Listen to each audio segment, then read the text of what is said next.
ఆయన సహాయంతో వాళ్ళు చిన్న ప్రయోగశాలను ఏర్పాటు చేసుకొని యాక్టివేటెడ్ చార్కోల్ పొడిని తయారు చేయడం మొదలుపెట్టారు.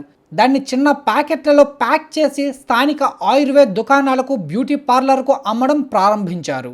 ఆ ఉత్పత్తి నాణ్యత బాగుండడంతో ఆర్డర్లు నెమ్మదిగా పెరిగాయి. ఫేస్బుక్, ఇన్స్టాగ్రామ్లో నేచురల్ చార్కోల్ పేరుతో పేజీని ప్రారంభించి ఆన్లైన్ అమ్మకాలు కూడా మొదలుపెట్టారు.